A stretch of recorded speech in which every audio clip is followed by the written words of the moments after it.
అందరికీ నమస్కారం. ఈనాటి మన విశ్లేషణకు స్వాగతం. ఈరోజు మనం ఫ్రీడా మెక్ఫార్డన్ రాసిన ఒక mind blowing psychological thriller the locked door ప్రపంచంలోకి వెళ్తున్నాం.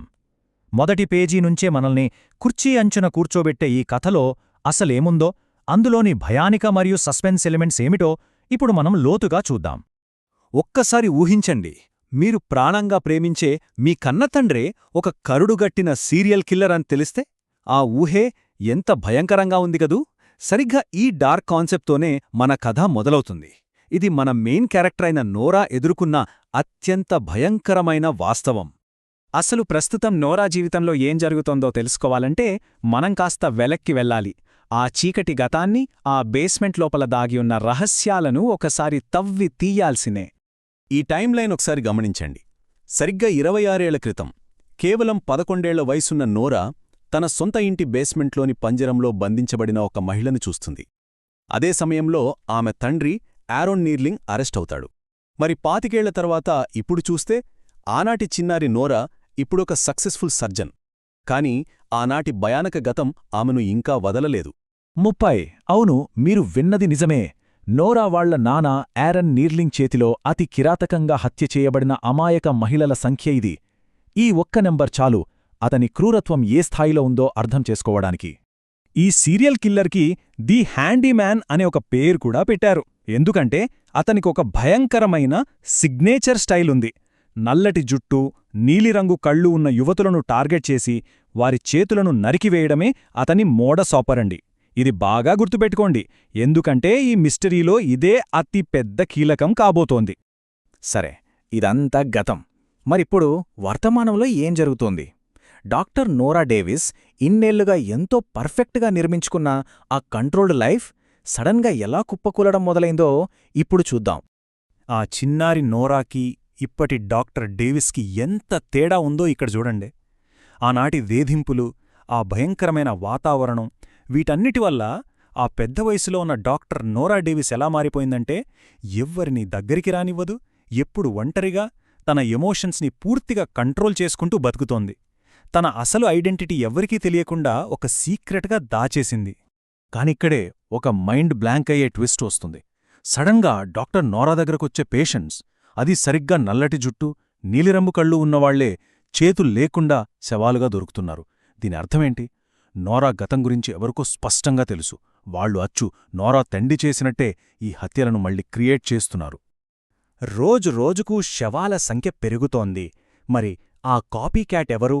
ఇప్పుడు మన ముందున్న అతిపెద్ద ప్రశ్న ఇదే. మనకీ కథలో చాలామంది అనుమానితులు కనిపిస్తారు. ఏ మంచి సైకలాజికల్ థ్రిల్లర్లో అయినా మనల్ని కన్ఫ్యూజ్ చేసే పాత్రలుండటం కామనే గదా. ఒకరు హెన్రీ, ఈయన నోరాను ఎప్పుడూ వెంబడించే కోపిష్టి మాజీ పేషెంట్. ఇంకొకరు బ్రాడీ, ఈయన ట్రూ క్రైమ్ స్టోరీస్ పిచ్చియున్న నోరా మాజీ బాయ్ఫ్రెండ్. లేదా ఆ ఫిలిప్ కావచ్చా, ఈయన నోరా పేషెంట్ రికార్డ్స్ ఈజీగా యాక్సెస్ చేయగల ఆమె తోటి డాక్టర్. ఇలా నోరా చుట్టూ ఉన్న ప్రతి ఒక్కరిపైన మనకు అనుమానం వస్తుంది. అయితే ఇక్కడ మనం ఒక ముఖ్యమైన విషయం గమనించాలి. ఆ పాత కిల్లర్కి, ఈ కాపీ క్యాట్ కిల్లర్కి ఉన్న తేడా చూడండి. ఈ కాపీ క్యాట్ ఉద్దేశం కేవలం మర్డర్స్ చేయడం కాదు. ఇది పక్కాగా నోరాను టార్గెట్ చేసి, మానసికంగా ఆమెను దెబ్బతీసి, ఈ కేసులో ఆమెను ఇరికించడానికి జరుగుతున్న ప్లాన్ అని మనకు క్లియర్గా అర్థమవుతుంది. అందుకే ఈ కథలో ఒకానొక దశలో ఏమనిపిస్తుందంటే, నోరా ఎవరో కిల్లర్కి తెలుసు, కావాలనే ఆమెను ఈ ఘోరమైన నేరంలో ఇరికించాలని చూస్తున్నారు అని. పోలీసులు నోరా బేస్మెంట్ మీద ఫోకస్ చేసే కొద్దీ ఆ ఉక్కిరిబిక్కిరి చేసే భయం, ఆ టెన్షన్ మనక్కూడా ఫీలవుతాం. మనం దాదాపుగా ఒక అంచనాకి వచ్చేశాం, కిల్లర్ వీళ్లే అయ్యుంటారు అని అనుకునే టైంలోనే ఫ్రీడా మెక్ఫార్డెన్ కథను పూర్తిగా తిప్పేస్తారు. అసలు సిసలైన ఊహించని మలుపు ఇక్కడే వస్తుంది. అందరూ నోరెళ్లబెట్టే నిజమేమిటంటే ఆ కాపీక్యాట్ కిల్లర్ మరెవరో కాదు, రోజూ నోరా కళ్ళెదుటే అత్యంత అమాయకంగా తిరిగే ఆమె ఆఫీస్ అసిస్టెంట్ హార్పర్. అంతకంటే పెద్ద షాకేంటంటే ఆ హార్పర్ నోరాకి సొంత చెల్లెలు. నిజంగా ఇది ఎవ్వరూ ఊహించని ట్విస్ట్. అసలు ఇదంతా ఆమె ఎలా ప్లాన్ చేసిందో చూస్తే మతిపోతుంది. ముందుగా నోరా పేషెంట్ ఫైల్స్ అన్నీ చెక్ చేసి వాళ్ల ప్రొఫైల్స్ తీసింది. ఆ తర్వాత జైల్లో ఉన్న వాళ్ల నాన్నతో కలిసి పక్కాగా స్కెచ్ వేసింది. అడుగడుగునా ఆధారాలు క్రియేట్ చేసి నోరాను ఎలా ఇరికించాలో పక్కడ్బందీగా అమలు చేసింది హార్పర్. సరే, మిస్టరీ సాల్వ్ అయిపోయింది, అంతా హ్యాపీ అనుకున్నారా? అక్కడే ఈ కథలో మరో చిక్కుముడి ఉంది. ఎపిలాగ్లో మనమింకొక భయంకరమైన నిజం తెలుసుకుంటాం. నోరా కూడా పూర్తిగా ఏమీ అమాయకురాలు కాదు. ఒక పేషెంట్ తన శాడిస్ట్ భర్తను చంపడానికి విషమివ్వడంలో నోరానే స్వయంగా సహాయం చేసిందన్న విషయం రివీలవుతుంది. ఇది క్యారెక్టర్ మీద మనకున్న అంచనాలను తలకిందులు చేస్తుంది. సరే, ఈ థ్రిల్లింగ్ రైడ్ తర్వాత అసలు ఈ బుక్లో ఉన్న ఇన్నర్ థీమ్స్ ఏంటి? దీని చదివిన పాఠకులు ఎలా ఫీలయ్యారో ఇప్పుడు విశ్లేషిద్దాం. ఇది కేవలం ఒక మర్డర్ మిస్టరీ మాత్రమే కాదు, ఇందులో చాలా లోతైన అంశాలున్నాయి. అసలు నేరస్తులు పుట్టుకతోనే అలా ఉంటారా, లేక పెరిగిన వాతావరణం వాళ్లను అలా మారుస్తుందా? చిన్ననాటి ట్రామా జీవితాంతం ఒక మనిషిని ఎలా వెంటాడుతుంది? ఫ్యామిలీ సీక్రెట్స్ని దాచుకోవడం ఎంత కష్టంలాంటి బలమైన సైకలాజికల్ అంశాలను ఈ పుస్తకం చాలా అద్భుతంగా డీల్ చేసింది. ఇక పాఠకుల స్పందన విషయానికొస్తే అభిప్రాయాలు రెండుగా విడిపోయాయి.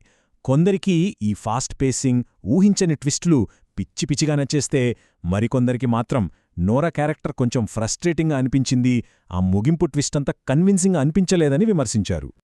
కానీ ఇక్కడ చూడండి, కొన్ని నెగటివ్ కామెంట్స్ ఉన్నా కూడా దాదాపు 75% మంది పాఠకులు దీన్ని ఒక పాజిటివ్ థ్రిల్లర్గానే రిసీవ్ చేసుకున్నారు. ఒక్కసారి చదవడం మొదలుపెడితే అసలు కింద పెట్టలేం అని చాలామంది చెప్పడం ఈ బుక్ సక్సెస్కి నిదర్శనం. అందుకే గుడ్ రీడ్స్ లాంటి ప్లాట్ఫామ్లో ఏకంగా 6,92,000కు పైగా రేటింగ్స్తో 3.98 అనే చాలా స్ట్రాంగ్ స్కోర్ని సొంతం చేసుకుంది ఈ నవల. ఇది నిజంగా మామూలు విషయం కాదు. ముగించే ముందు మీకందరికీ ఒక చిన్న ఆలోచన.